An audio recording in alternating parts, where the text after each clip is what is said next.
क्या आपने कभी सोचा है कि कोडिंग करना गेमिंग करना जितना ही फन एंड एडिक्टिव हो सकता है? नहीं, राइट? बट एक्चुअली में ये पॉसिबल है। एंड आज की इस वीडियो में हम इसी के बारे में बात करेंगे। Hi everyone, I am Harshit Rehan and मैंने अपने लाइफ टाइम में मल्टीपल प्रोडक्ट बेस्ड कंपनीज के ऑफर्स क्रैक किए हैं, like Atlassian, just pay, bean melon etcetera. इसके साथ साथ मैंने बहुत सारे प्रोजेक्ट्स बनाए हैं, मल्टीपल हैकाथॉन्स में पार्टिसिपेट किया है, काफी सारे हैकाथॉन्स जज भी किए हैं, मल्टीपल लैंग्वेजेस पे काम किया है। बट ये सब स्टार्टिंग से ऐसा नहीं था। स्टार्टिंग में मुझे कोडिंग में बिल्कुल भी इंटरेस्ट नहीं था। At that time I was quite addicted to this game called PUBG, player unknown's battle grounds. आप सभी को पता ही होगा इस गेम के बारे में। ये गेम इंडिया में काफी फेमस हुई थी, देन बैन हो गई थी, देन अब फिर से आ गई है by the name of BGMI, right? So ये गेम मेरे लिए काफी एडिक्टिव थी। मैं पूरा दिन ऐसे खेलता रहता था। अपना किल डेथ रेशियो इंप्रूव करना, कॉन्करर तक पहुंचना, चिकन डिनर करना, इसमें काफी रश था एंड काफी मजा आता था। बट मुझे ये तो पता ही था कि इस गेम से मेरा कोई फायदा नहीं होने वाला। सो इसीलिए with the help of some tricks and methods मैंने अपने इस गेमिंग एडिक्शन को छोड़ा एंड कोडिंग को अपनी हैबिट बना लिया। सो इसीलिए आज की इस वीडियो में हम 6 ऐसे मेथड्स की बात करेंगे जिसकी मदद से आपको कोडिंग काफी इंटरेस्टिंग लगेगी and you will definitely get addicted to it. Okay, so this is going to be very informative video and without much wait let's get start. तो सबसे पहले हम ये जानते हैं कि क्यों गेमिंग और सोशल मीडिया स्क्रोलिंग ज्यादा एडिक्टिव होता है देन कोडिंग। एंड इसका सिंपल सा आंसर है डोपामिन। हमारे ब्रेन का एक डोपामिन पाथवे होता है जिसको हम कॉमन लैंग्वेज में रिवॉर्ड सर्किट भी कहते हैं। एंड ये तब ट्रिगर होता है जब आप कोई गेम जीतते हो या फिर आप कोई नई इंटरेस्टिंग पोस्ट देखते हो। इसके अंदर आपका ब्रेन क्विकली डोपामिन रिलीज करता है एंड आपको वही काम दोबारा करने के लिए इंस्ट्रक्ट करता है। एंड क्योंकि गेमिंग और सोशल मीडिया स्क्रोलिंग में आपका ज्यादा एफर्ट नहीं लगता, तो ब्रेन इस काम को ज्यादा प्रेफर भी करता है जिसके अंदर आपको लो एफर्ट लगाना पड़े एंड आपको हाई डोपामिन रिटर्न्स मिले। एंड इसीलिए ये एक्टिविटीज काफी एडिक्टिव होती हैं। वहीं अगर हम कोडिंग की बात करें, देन वहां पर आपको काफी इनपुट्स देने होते हैं, काफी एफर्ट्स लगाने होते हैं, आपको कॉग्निटिव लोड भी ज्यादा होता है, आपको प्रॉब्लम सॉल्व करनी होती है, लॉजिकली थिंक करना होता है। एंड फाइनली जब आप एक सॉल्यूशन को सबमिट करते हो एंड वो एक्सेप्ट हो जाता है, तब आपको वो डोपामिन रिटर्न्स मिलते हैं। बट क्योंकि इसके अंदर एफर्ट काफी ज्यादा है, सो इसीलिए ब्रेन कोडिंग को ज्यादा प्रेफर नहीं करता। And that is why coding is less addictive than gaming और सोशल मीडिया स्क्रोलिंग। बट क्या हम कोडिंग को भी गेमिंग और सोशल मीडिया स्क्रोलिंग जितना ही एडिक्टिव बना सकते हैं? Yes, definitely.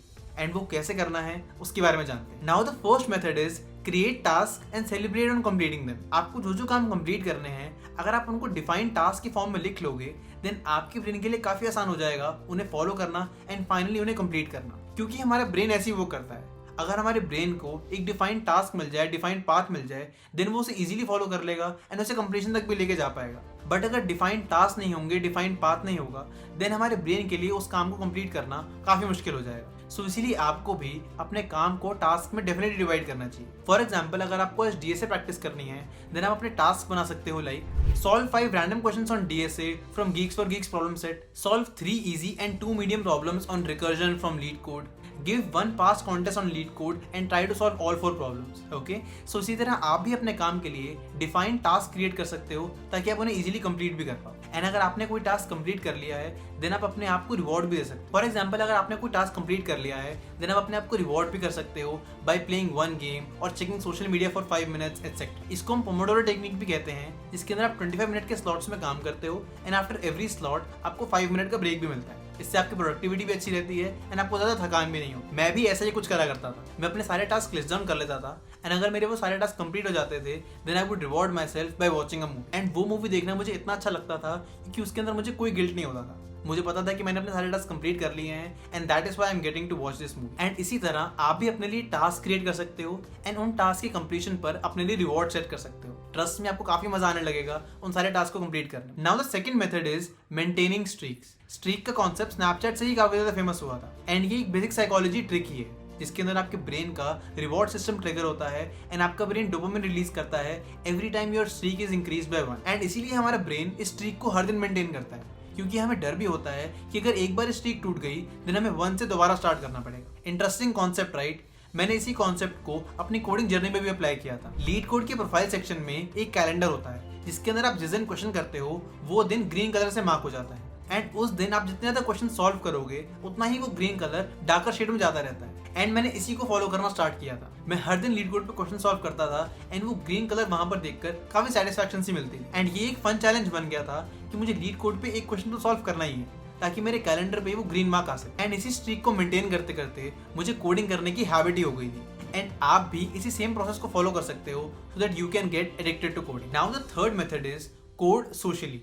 अकेले कोडिंग करना एंड हर दिन इक्वली मोटिवेटेड रहना एक पॉइंट के बाद काफी मुश्किल हो जाता है। एंड इसीलिए मैंने अपना एक कोडिंग ग्रुप बना लिया था जिसके अंदर मैं एंड मेरे 2 फ्रेंड्स और थे एंड हम तीनों ही हर दिन कोड किया करते थे। कोई कोड शेफ पे कोड कर रहा होता था, कोई लीड कोड पे कोड कर रहा होता था, कोई कोडिंग कॉन्टेस्ट दे रहा होता था, एटसेट्रा। एंड हम तीनों एक दूसरे से कितने क्वेश्चंस करे, वो क्वेश्चंस को कैसे सॉल्व किया, ऑप्टिमल अप्रोच क्या हो सकती है, ये सब डिस्कस किया करते थे। एंड इसकी वजह से एक कंपेरेटिव नेचर आ गया था बीच में कि हमें हर दिन दूसरे से ज्यादा क्वेश्चन सॉल्व करने, एंड इसी वजह से कोडिंग करने में भी और मजा आने लग गया था। सो इसीलिए आप भी अपने फ्रेंड्स के साथ एक कोडिंग ग्रुप बना सकते हो जिसके अंदर आप रेगुलरली क्वेश्चंस करो एंड उन क्वेश्चंस को डिस्कस भी करो। एंड अगर बाय चांस आपके पास कोई कोडिंग ग्रुप नहीं है देन आप डिस्कॉर्ड की ही कोडिंग कम्युनिटीज ज्वाइन कर सकते हो। वहां भी लोग सोशली कोड कर रहे होते हैं, अपने क्वेश्चन डिस्कस कर रहे होते हैं एंड यही सेम पैटर्न आपको वहां भी मिल जाएगा। एंड इसके साथ साथ ओपन सोर्स भी काफी अच्छे प्लेटफॉर्म्स होते हैं सोशली कोडिंग करने के लिए। आप ओपन सोर्स का एक पर्टिकुलर प्रोजेक्ट सिलेक्ट कर सकते हो एंड उसके अंदर अपने कॉन्ट्रीब्यूशंस कर सकते हो।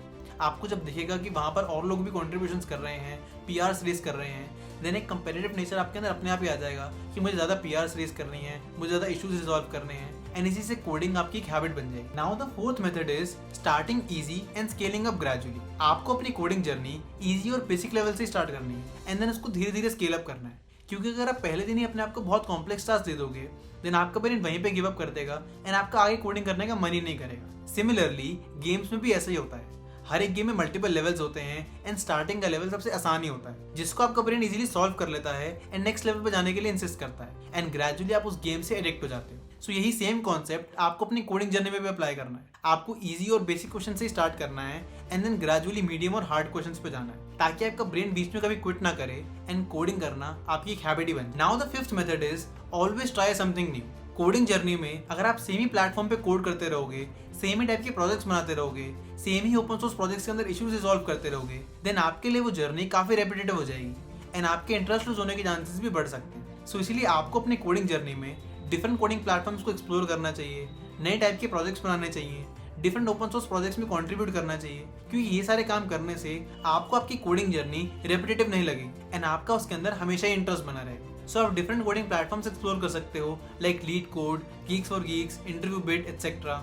देन आप डिफरेंट टाइप ऑफ प्रोजेक्ट्स बना सकते हो लाइक कुछ प्रोजेक्ट्स आपने AIML पे बना लिए, कुछ प्रोजेक्ट्स आपने वेब डेवलपमेंट में बना लिए, कुछ एंड्रॉइड डेवलपमेंट में बना लिए एटसेट्रा। एंड इसके साथ साथ आप डिफरेंट ओपन सोर्स प्रोजेक्ट्स के अंदर कंट्रीब्यूट भी कर सकते हो, क्योंकि ऐसा करने से आपको डिफरेंट कोड बेसिस को अंडरस्टैंड करने का मौका मिलेगा एंड उसके साथ साथ नए नए इश्यूज पे काम करने का भी मौका मिलेगा जो कि आपके लिए काफी इंटरेस्टिंग होगा। आप काफी कुछ नया सीख भी पाओगे एंड मोस्ट इंपॉर्टेंटली आप कभी बोर नहीं हो। And now the final and the sixth method is reduce high dopamine activities. आपको high dopamine activities like gaming, social media, reels et cetera इन सब का यूसेज थोड़ा सा कम करना पड़ेगा, क्योंकि अगर आप इन्हीं में लगे रहोगे देन आपके ब्रेन के लिए हाई डोपामिन सोर्स ये सारी एक्टिविटीज रहेंगी एंड बाकी जो कोडिंग है वो इनके कंपैरिजन में काफी डल लगने लगेगा, जिसकी वजह से आपका इंटरेस्ट कोडिंग के अंदर कम हो सकता है। बट आपको ऐसा बिल्कुल भी नहीं करना है। अगर आप इन हाई डोपामिन एक्टिविटीज को कुछ टाइम के लिए रिड्यूस कर दोगे या फिर इनका यूसेज कुछ स्पेसिफिक टाइम लिमिट के लिए ही करोगे देन आपके ब्रेन के लिए जो मेजर डोपामिन सोर्स है वो कोडिंग ही रहेगा। किसी नए प्रोजेक्ट पे काम करना,